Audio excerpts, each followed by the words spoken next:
Muito bem. Bom, bem-vindos aí a mais um episódio do Maternidade Atípica no Life com Lu. Eu sou a Sheila Rocha, sou analista do comportamento e mãe do Lucas, de 9 anos, que tem autismo.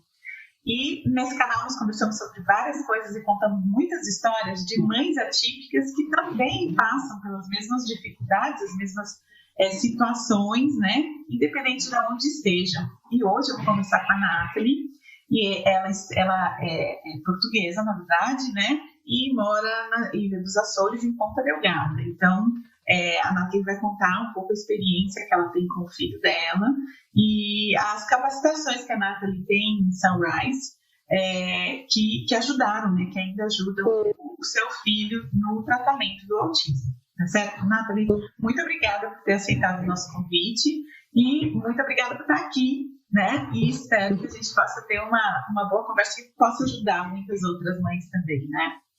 Sim. Sim, muito obrigada.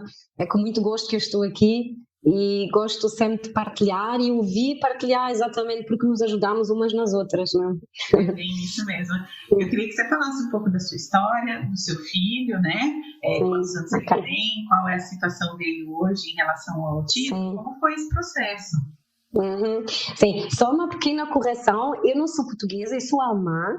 Eu nasci e vivi na Alemanha há alguns anos, mas depois vim viver para... Não é portuguesa? Não, eu sou alemã, mas eu já vivo em Portugal há muito mais tempo do que vivi na Alemanha. E meu pai era português, mas a minha mãe era alemã, então tem aqui uma mistura. Mas já sou mais portuguesa do que alemã, que eu já estou há muitos anos em Portugal e amo viver aqui, e nós aqui nos Açores, nas ilhas dos Açores, é muito bom viver aqui, por isso gosto muito de viver aqui. Então, eu sou mãe de 3 filhos, aliás, 4, mas portanto, tenho um filho com 21, tenho um com 17 e depois tive o Rodrigo e o irmão gêmeo Miguel. Mas o irmão gêmeo do Rodrigo acabou por falecer um bocadinho antes dos 2 anos. Ambos eles já, portanto, eu engravidei, já tinha 40 anos com eles os dois, com o Miguel e o Rodrigo. Entretanto, depois eles tinham para aí 1 ano e uns meses, quando já foram diagnosticados estando no espectro do autismo, que nos apanhou não propriamente surpresa, porque nós já tínhamos percebido que havia um grande atraso no desenvolvimento de ambos. Eles não gatinhavam, não sentavam, mais ou menos dentro do tempo que devia ser. Pronto. Só que então, depois o Rodrigo foi crescendo, o Miguel depois acabou por falecer, porque ambos, o Miguel mais forte que o Rodrigo, tem epilepsia, e o Miguel tinha uma forma de epilepsia muito forte e teve de ser tratado no hospital e depois apanhou lá uma bactéria hospitalar e acabou por não resistir. Depois o Rodrigo foi crescendo e lentamente foi adquirindo algumas capacidades, como gatinhar, sentar, mas ele começou a andar, já tinha 2 anos e meio. E nós começamos a achar que talvez não era bem espectro de autismo, ou que não era só espectro de autismo. Nós começamos ali porque ele tinha um atraso cognitivo muito grande e estava tudo muito, muito atrasado, né? E em relação às outras crianças então eu pedi uma avaliação de uma psicóloga aqui na Associação de Autismo. Eu não sei como é que é no Brasil, mas nós aqui em Portugal nós temos alguns sítios, associações mesmo de autismo. Sim. E eu procurei porque eu achava que a pediatra talvez não tinha, porque ela fez o diagnóstico tão cedo, ele tinha 1 ano e uns meses. E eu pensei, mas de repente pode ter mais alguma coisa, pode até ser outra coisa, não é? E então essa associação, portanto eles fizeram uma avaliação, ele na altura já tinha 3 anos, que é mais ou menos a idade que normalmente dizem que conseguem já diagnosticar melhor. E realmente depois ela disse, olha, assim, ele tem um espectro de autismo muito leve, ele tem aqui um grande atraso cognitivo. Sim. Portanto havia mais qualquer coisa. Entretanto depois, falando com a pediatra e o encaminhamento para o hospital para a genética, eles fizeram estudos genéticos e então realmente confirmou-se que ele tem encefalopatia epiléptica precoce. Portanto, tem aqui um síndrome associado à epilepsia e que traz um grande atraso cognitivo. Sim. Pronto. Mas nós, entretanto, nessa caminhada toda, né, começámos a perceber, porque eu trabalho, meu marido trabalha, somos ambos professores, e o Rodrigo foi seguindo os passos dos irmãos, foi para uma creche. Só que na creche começou a complicar muito. Ele não estava a conseguir lidar com os estímulos. Era barulhos, era cores, era muito movimento, as crianças a correr, e o Rodrigo entrou ali num stress muito, muito grande. A creche tentou nos ajudar, eles foram mesmo muito bons. Ele, por exemplo, de manhã, em vez de ir logo para a sala para ser enfrentado com aquele grupo de crianças grande, ia primeiro para um lugar isolado em que ele ficava com uma senhora que ia brincando com ele, preparando para depois entrar no grupo. E até havia dias que funcionava bem, outros dias não funcionava muito bem. E chegou-se a um ponto em que ele estava só -se a magoar, ele depois começou-se a arranhar, beliscar, ele magoou-se a si mesmo. Ele nessa altura estava a ter intervenção precoce, eles encaminharam-no logo para a intervenção precoce, vinha uma educadora especializada 2 vezes por semana à creche, ele tinha fisioterapia em casa, com uma fisioterapeuta, e depois dos 2 anos começámos com a terapia de fala também. Mas tudo isso, as terapias, a creche, todo aquele conjunto de estímulos, e o Rodrigo não conseguiu lidar com isso. E nós fomos seguindo, no fundo, conselhos, porque muitas pessoas diziam, ele está muito atrasado, ele precisa de estímulo, e esta criança precisa de ser estimulada. E nós, então, vamos estimular, né? Yeah. E só que ele não conseguiu lidar com isso. Aquilo foi demais para ele, porque realmente, mentalmente, ele também não estava preparado para aquilo, não é?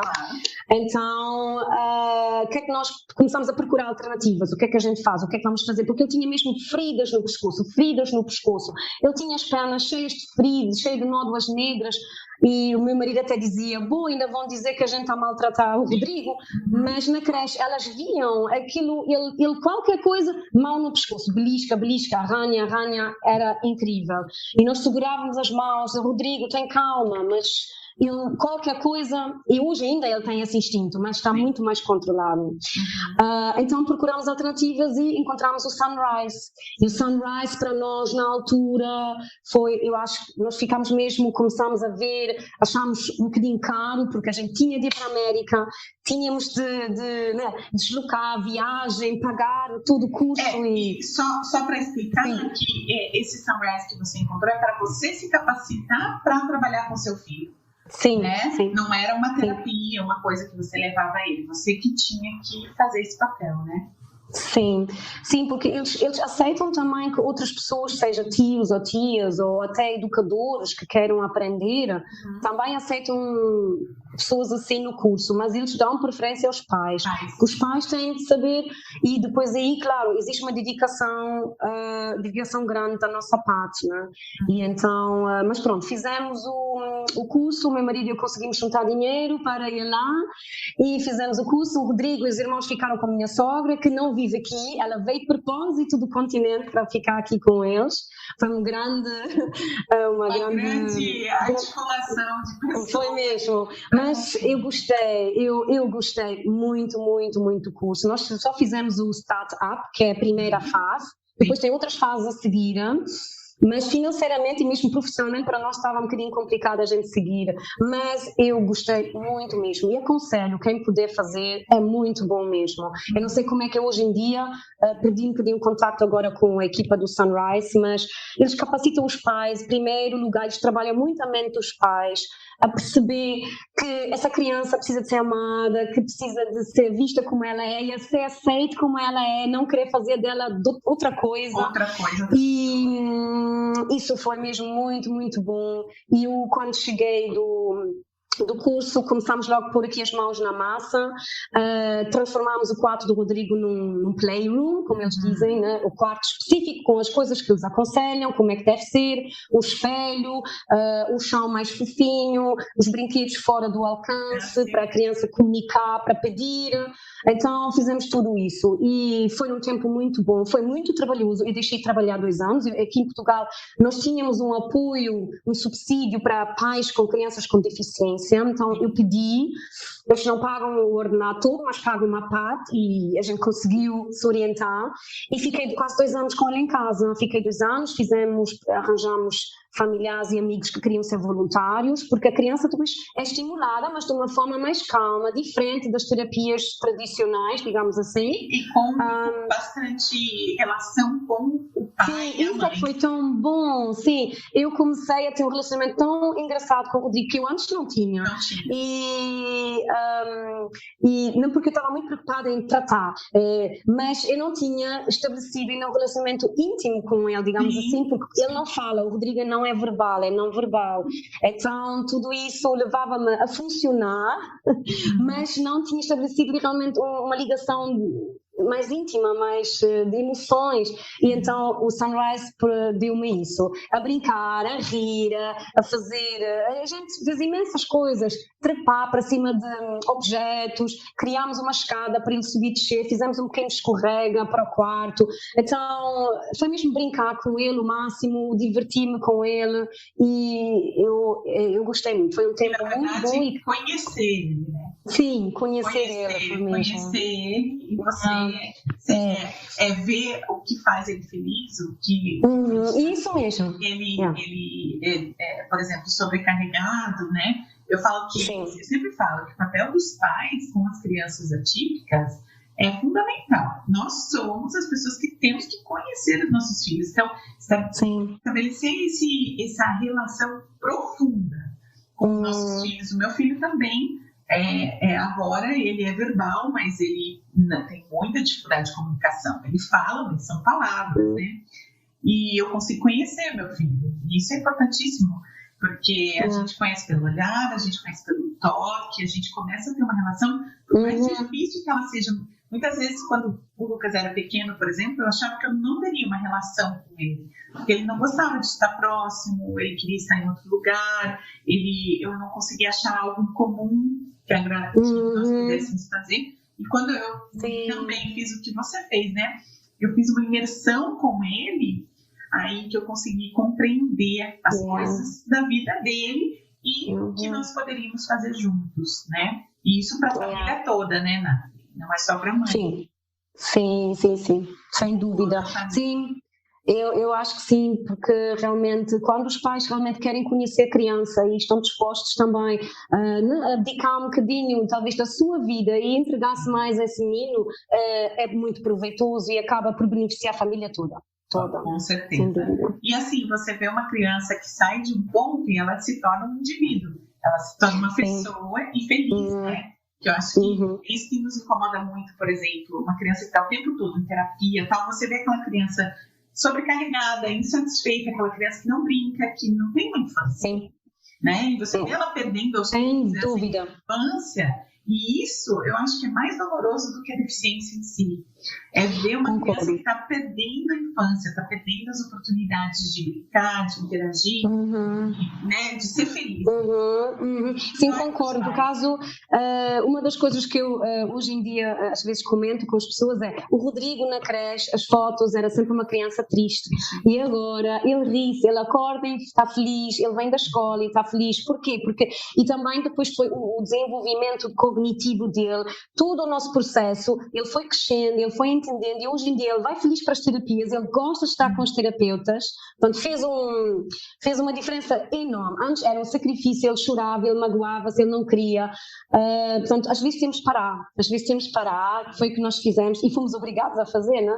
E recomeçar correu muito melhor. A escola hoje em dia, ele está numa escola pública aqui, portanto está numa turma especial, mas ele tem integração em turmas regulares para ter contato com crianças neurotípicas e ele vem feliz da escola e isso para mim é tudo. Não tem preço. E pronto, é mesmo, porque ele está tranquilo e eu também estou tranquila, porque nós, não sei, mas nós as mães desses meninos especiais ficamos muito ansiosas, né? E queremos que eles estejam bem, então quando eles estão bem ficamos também tranquilas.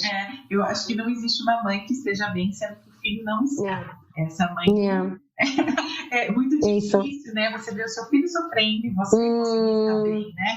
Então, Claro. a felicidade nossa depende da felicidade deles também, né? E a gente precisa pensar nisso, porque nós também somos pessoas, né, Nathalie? Eu falo que nós, como pais, nós somos pais, mas nós somos pessoas e nós temos as nossas expectativas e nós temos que procurar também a nossa felicidade.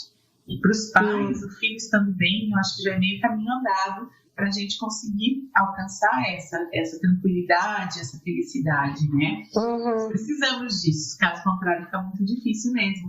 Eu queria saber, Nathalie, por exemplo, agora, ele faz as terapias, você tem ajuda do governo para que isso aconteça ou essas coisas são todas particulares?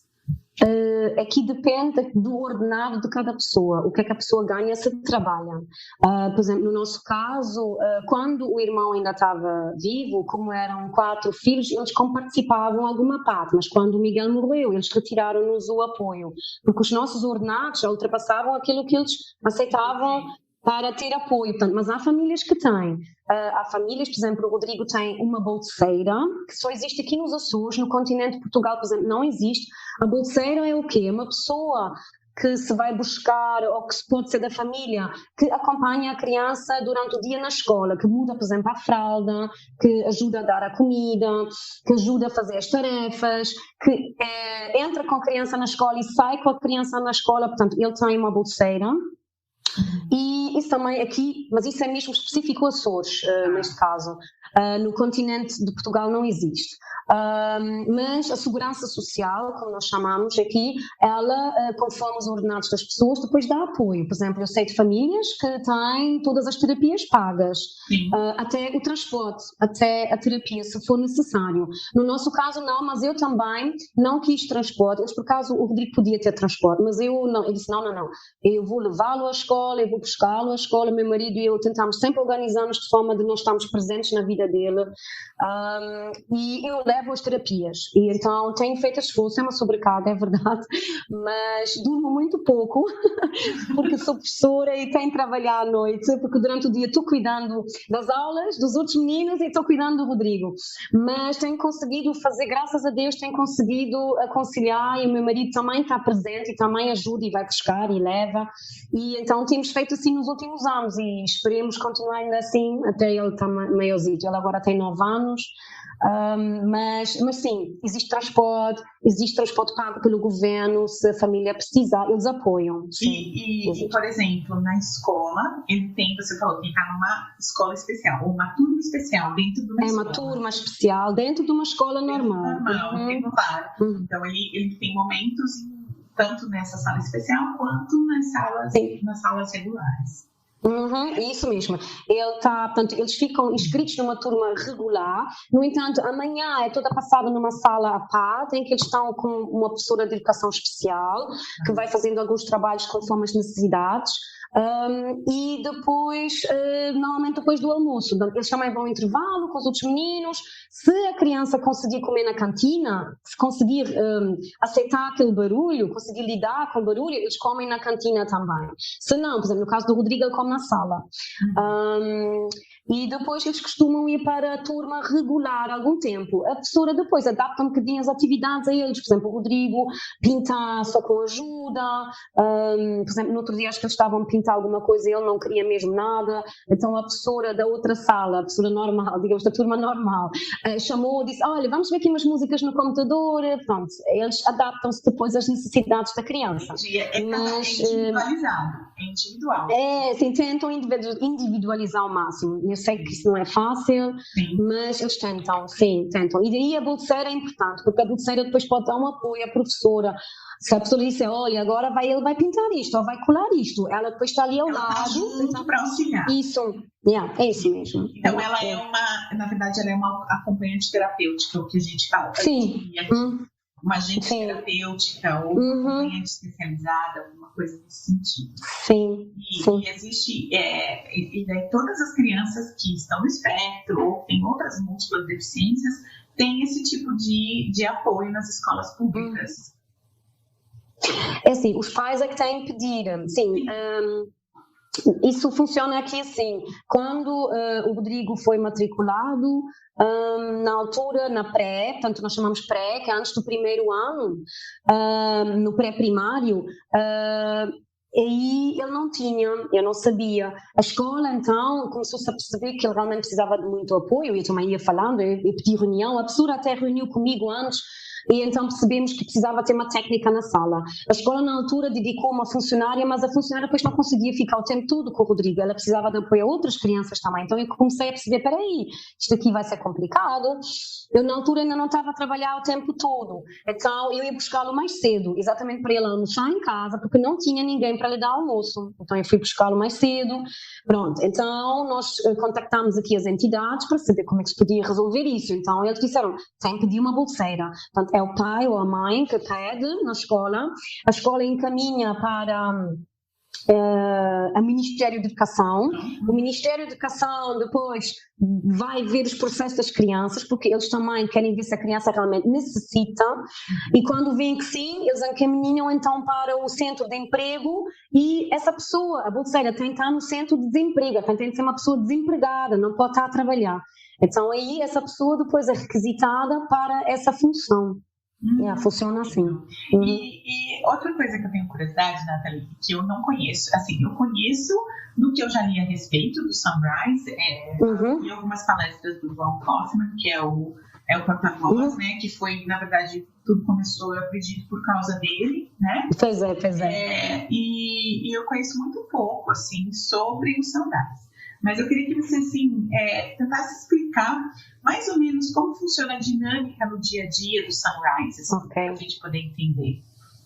Ok, então eu entrava de manhã com o Rodrigo na sala, ele tomava, porque tinha lá uma mesinha, uma cadeira, a gente tomava lá o pequeno almoço, e depois saíamos da mesa e eu já lhe sugeria, portanto, o Rodrigo, por exemplo, funciona muito bem com música, então normalmente eu cantava uma musiquinha com ele, de bom dia, ou outra música relacionada com a estação do ano, mas isso depois é tudo muito individualizado, né? O Sunrise funciona muito conforme os gostos da criança, nós vamos sempre atrás daquilo que a criança gosta. Se ela gosta de fazer puzzles, é o que a gente vai fazer. Se ela gosta de música, é o que vamos fazer. Se ela gosta, sei lá, de saltar, correr, vamos fazer, né? Então, é conforme o gosto da criança. Então, o Rodrigo é muito de música, ele gosta imenso de música. Ele hoje ainda tem musicoterapia também, é a terapia que ele mais gosta. E então, cantava com ele, como eu toco viola, aproveitava, tocava com ele a viola, tocávamos música, tínhamos vários instrumentos para explorar, deixava-o explorar. E, entretanto, enquanto nós estamos interagindo com a criança, cada vez que ela levanta a olhar para nós e olha para os nossos olhos, nós elogiamos. Oh, muito bom, obrigada, tu olhaste para mim, mas que bem. Portanto, presente exatamente ele perceber que olhar para alguém, para a cara, os olhos de alguém é bom e que a pessoa gosta, porque eles têm muita dificuldade em entrar em contato ocular. Na verdade, isso que você está falando é um reforçamento. Isso mesmo, é um reforço positivo. Análise do comportamento. Sim, que hoje em dia, sim. Mas é assim, eles começaram o Sunrise nos anos 70, que não havia nada disso, né? Hoje em dia eu vejo claramente Sunrise em muitas terapeutas, elas aplicam, porque é um reforço positivo. Agora, o Sunrise vai completamente na onda da criança. O que é que tu queres fazer? É o que vamos fazer. Por exemplo, imagina que temos um puzzle, eu quero que ele encaixe, mas eu não quero nada fazer disso, eu quero brincar. Vamos brincar, vamos empurrar para um canto. Então é o que o adulto vai fazer. Ok, vamos empurrar para canto, vamos fazer aqui um jogo, vamos 1, 2, 3. Então a gente adapta-se àquilo que a criança gosta de brincar, como ela quer brincar. Nós não impomos nada, nós não vamos impor, podemos sugerir, mas não vamos impor. Eu posso, por exemplo, pôr um puzzle ou um carro e depois eu vejo o que é que ele quer fazer. Se ele quer brincar como eu sugeri, brincamos, se não, então é muito isso. Também depois tem prateleiras em cima com brinquedos, e exatamente para ver se ele, por exemplo, diz, olha, tu queres a bola que está ali, para ver se ele olha e pode apontar ou faz alguma comunicação com uma palavra, não é? Então aí vamos buscar a bola e vamos brincar. Uma das coisas com essa brincadeira. Sim, e eles também reforçavam muito para levarmos tudo com muita brincadeira, com muita alegria. Para exatamente estabelecer um contato íntimo com a criança, né? E ela sentir-se bem, sentir-se livre e aceite, que é o que eu acho que muitas vezes acontece que a criança percebe que tem de encaixar numa certa caixa. Não, tu tens de ser assim. E aqui o Sunrise não é. Eu acho que pode-se comparar também um bocadinho à aba, como é que ele chama? Aba naturalista, que também existe. Eu acho que é parecido, né? Então é isso, nós tentávamos sugerir ali brincadeiras e depois quando decidimos que ele gostava, reforçávamos e tentávamos também com que ele, por exemplo, vou dar um exemplo, saltávamos numa bola de ginástica grande, ele ria-se e gostava, mas depois eu parava, dizia, Rodrigo, tu queres mais? E depois eu dava-lhe tempo para ele poder ou fazer um som ou olhar para mim, para os meus olhos e logo aí ia dizer, tu queres? Boa, vamos saltar outra vez. Então vamos saltar e parávamos outra vez. Rodrigo, tu queres mais? Então é sempre nessa, ver se ela depois responde.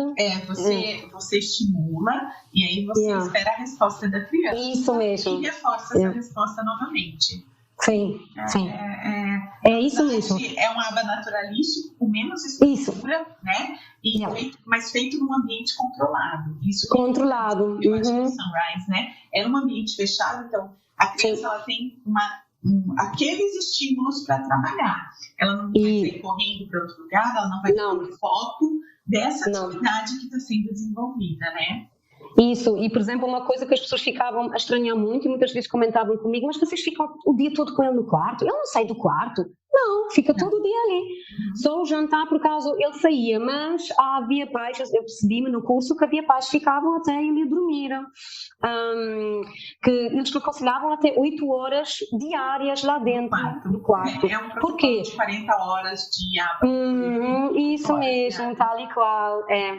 E uma das coisas também que eles aconselham, as janelas serem o mais protetoras do som, para não haver muito som, tapar as janelas para a criança não se distrair com, sei lá, árvores a mexer ou pessoas a passar, e pronto, então tentar tirar ao máximo todo o estímulo possível.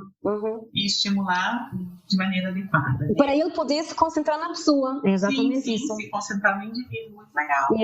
Faz muito sentido, na verdade, né? Faz muito sentido. E daí você fala do quarto, aí eu lembro que quando eu vi o documentário de Sunrise, e o Ron Kaufman mesmo, a mãe, trabalhava com ele dentro do banheiro, né? Sim. No caso que eles não tinham, eu acho, um cômodo para isso, tinham outros filhos, então se trabalhava dentro do banheiro, ele dentro do banheiro, né? É isso mesmo, sim, ela tentou isolá-lo porque ela começou a perceber que a luz, o som, tudo estava distribuído, que ele não estava a aprender nada, que ele não o suficiente, né? Porque era muito estímulo concorrente, na verdade, com a isso mesmo, né? Concorrem estímulos que talvez sejam muito mais interessantes mesmo. Por isso que a escola é um lugar muito difícil para pessoas com autismo. Muito. Porque tem muito estímulo concorrente. Então, para a criança conseguir se concentrar, sentar, estudar e aprender, a escola realmente tem que se preparar, né?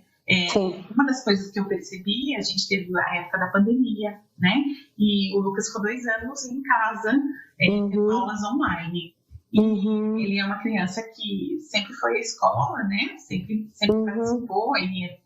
A parte social é muito boa e a parte sensorial dele também é bem regulada. Então, ele consegue navegar esses locais. E aí eu achei que ia ser muito prejuízo para ele não ir à escola. Na verdade, foi muito bom, porque a educadora dele veio até em casa, ficava em casa com ele.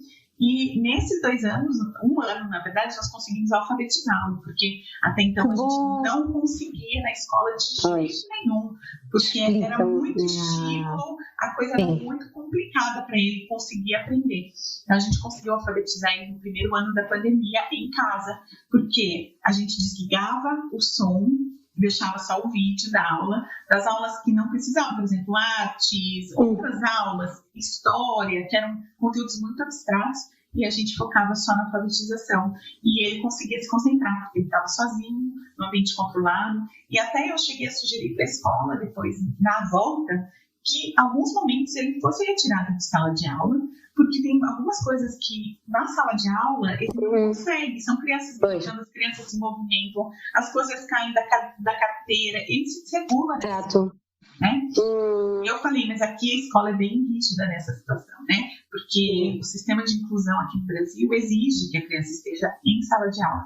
Se você tira ela, eles falam que isso é excludente, Eu já acho que não. Eu acho que incluir é fazer com que aquela pessoa tenha a mesma possibilidade de aprender ou Eu concordo. do que os outros, né? Então, se ela precisa sair um pouco, se ela precisa, em momentos, estar em alguns outros ambientes, então que isso aconteça. Né? Eu concordo, eu também vejo da mesma maneira que é preciso adaptar, que eles dizem inclusão é pô-los lá, não é bem assim, não é porque entra no mesmo portão e está na mesma sala que é inclusão, não, inclusão é mesmo ver o que é que ela precisa e ajudá-la para que ela chegue à mesma meta, talvez de uma forma um bocadinho diferente, mas que também consiga lá chegar, eu concordo. Dentro da meta dela, né? Porque é uma meta individual. Então, eu acho assim, se a pessoa está aqui e ela chegou aqui, digamos, um aluno neurotípico, ele está aqui, ele chegou aqui, muito bem, ele alcançou o objetivo dele. Muitas vezes os nossos filhos, eles estão aqui embaixo e eles chegam lá em cima, dentro da dificuldade que eles têm, você vê um avanço muito até maior, né? Então, essa meta que a gente estabelece, ela é individualizada também. Por exemplo, o meu filho não vai chegar aos conteúdos da sala toda, como todo mundo, não vai. Mas ele chega aonde a gente precisa que ele chegue. Né? Então, essa meta é a dele. Isso, concordo. E também temos, como pais, sempre ter cuidado, sermos realistas, que às vezes eu vejo as mães muito angustiadas, porque mas é assim, é o nosso filho, ele é assim, por exemplo, com o Rodrigo, eu fui baixando as minhas expectativas enquanto eu fui compreendendo a dificuldade que ele tem e todo o processo dele de se autorregular era tão grande que eu disse, não, olha, se ele se vestir sozinho, eu estou feliz, se ele comer um dia sozinho, eu estou feliz. Opa, agora tu sim, eu baixei-me, ele já vai para a escola, já consegue estar o dia todo na escola, já para mim é uma vitória, e vem feliz, grande vitória. Então, é assim, é viver um dia de cada vez, aceitá-los, ajudá-los, a gente se dedicar a eles ao máximo, e temos de nós ser lutar. Eu não sei como é que é no Brasil, mas aqui temos de ser nós, a defender os nossos filhos. Somos os porta-vozes dos advogados, somos nós, né? Somos nós que defendemos, porque somos nós que somos os guardiões, né? Dessas pessoas, dessas crianças. Eu concordo plenamente com você. Inclusive, assim, nessa questão de expectativa, eu sempre falo para as mães, eu falo, olha, as mães me perguntam assim, porque o Lucas é um pouco verbal, né? E as mães me perguntam assim, mas será que meu filho vai falar? Eu falo, olha, gente, eu estava muito preparada para o meu filho não falar. Eu prefiro estar preparada para ele não poder fazer e depois ver que isso aconteceu ou outra coisa, né? Mas eu não colocar minha expectativa lá em cima, porque eu posso me frustrar muito, porque a gente tem que ser realista mesmo. Saber que eles têm dificuldade, eles vão ter barreiras, né? Uma mãe me perguntou no sábado agora, como que você lida com a questão do futuro? Eu falo, eu nem lido com o futuro, eu lido com o hoje e o que a gente está fazendo, plantando para amanhã.